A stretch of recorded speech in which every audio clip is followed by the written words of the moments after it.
ભારત વિકાસ પરિષદ કેશોદ દ્વારા મોદક તથા ગણપતિ મેકિંગ સ્પર્ધા યોજવામાં આવી। ભારત વિકાસ પરિષદ એક રાષ્ટ્રીય કક્ષાની ભારતીય સંસ્કૃતિને ઉજાગર કરતી સેવાકીય સંસ્થા છે। તેમની રાષ્ટ્ર લેવલે 1500 જેટલી શાખાઓ આવેલી છે। સંસ્થાના મુખ્ય પ્રકલ્પ જે દરેક શાખા દ્વારા વર્ષ દરમિયાન કરવાના હોય છે, જેમાં ભારતના કોજાનો વડીલ વંદના તેમજ ગુરુ વંદના, છાત્ર અભિનંદન, રાષ્ટ્રીય સમૂહ જ્ઞાન સ્પર્ધા વગેરે યોજવામાં આવે છે। કેશોદના નહેરુનગરમાં આવેલા સિદ્ધિવિનાયક મંદિર ખાતે ભારત વિકાસ પરિષદ કેશોદ દ્વારા લાડુ સ્પર્ધા તેમજ ઇકો ફ્રેન્ડલી ગણપતિ મેકિંગની સ્પર્ધાનું આયોજન કરવામાં આવ્યું હતું। લાડુ મેકિંગ સ્પર્ધાના સંયોજક ગોસ્વામી સાહેબના જણાવ્યા મુજબ કુલ 30 સ્પર્ધકોએ ભાગ લીધો હતો, જેમાં 25 ભાઈઓ તથા 5 બહેનોએ ભાગ લીધો। સ્પર્ધામાં પ્રથમ નંબરે ડાભી કુલદીપભાઈ, જેમણે 11 લાડવા આરોગ્યા। બીજા નંબર ઉપર સિસોદિયા લખન આવેલા હતા, જેમણે 10 લાડુ આરોગ્યા હતા। ઉપરાંત બહેનોના વિભાગમાંથી હિનાબેન રૂપાલિયા પ્રથમ આવેલા હતા, જેમણે 5 લાડુ આરોગ્યા। ઇકો ફ્રેન્ડલી ગણપતિ મેકિંગ સ્પર્ધામાં કુલ 38 સ્પર્ધકોએ ભાગ લીધો। તેમના સંયોજક સંદીપ ઠગરારના જણાવ્યા મુજબ સ્પર્ધામાં સ્પર્ધકો દ્વારા માટી, લોટ, પાંદડા વગેરે નેચરલ મટીરીયલ દ્વારા અવનવા ગણપતિ બનાવ્યા હતા। પ્રથમ વિભાગમાં આસ્થા સોલંકી પ્રથમ રહ્યા। બીજા નંબર ઉપર બેરા પરીન રહ્યા હતા, જ્યારે વિભાગ બીમાં પ્રથમ ધનવી મુછડિયા રહ્યા।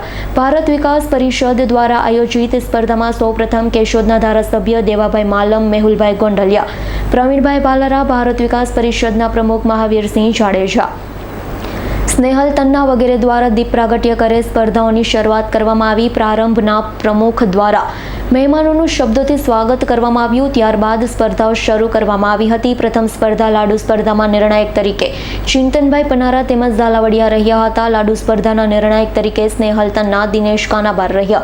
સ્પર્ધાના સ્પોન્સર તરીકે ન્યૂ એરા પ્રોફેસરના સંચાલક ડોક્ટર પ્રવીણભાઈ ગજેરા રહ્યા હતા।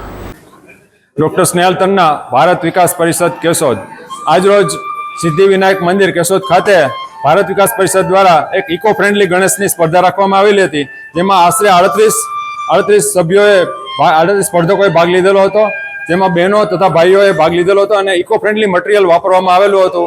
લોટ છે, પાંદડા છે, પૂઠું છે, કાગળ છે, વાંસ છે, એમાંથી એના બનાવેલા વ્યવસ્થિત શણગારેલા અને વ્યવસ્થિત શેપ આકાર આપેલા હતા અને તેમાં નિર્ણાયક તરીકે ચિંતન પનારા અને ઝાલાવડિયા સાહેબે સેવા આપી હતી। ઉપરાંત ભારત વિકાસ પરિષદ દ્વારા એક આપણી સનાતન સંસ્કૃતિમાં પુરાતનમાં જે લાડુનું જે મહત્વ હતું, ચૂરમાના લાડુનું જે મહત્વ હતું અને જે પૌષ્ટિકતા હતી, એનર્જી જે આપે છે, એના મહત્વને ધ્યાનમાં રાખી અને આજે લાડુ સ્પર્ધાનું પણ સુંદર આયોજન કરેલું હતું, જેમાં આશરે 30 જણાએ ભાગ લીધેલો હતો અને ખૂબ સુંદર રીતે ભાઈઓ બહેનોએ અને દર્શકોએ આનંદથી આ માણ્યો હતો, પ્રસંગ માણ્યો હતો અને 30 સ્પર્ધકોએ ભાગ લીધેલો હતો।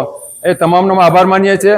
લાડુ સ્પર્ધાના જે દાતા હતા એમાં ડોક્ટર પ્રવીણભાઈ ગજેરા ન્યૂ એરા પ્રોફેસર એકેડેમી વાળા હતા અને ગણેશ મંદિરનો અહીં સુંદર સાથ સહકાર મળેલો છે।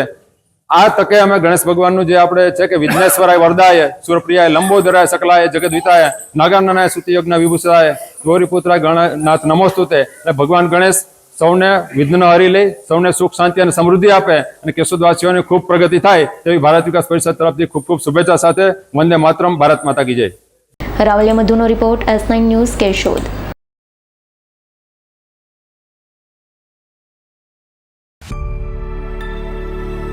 અમારી તમામ માહિતીથી અપડેટ રહેવા માટે જોડાયેલા રહો S9 ન્યૂઝ સાથે।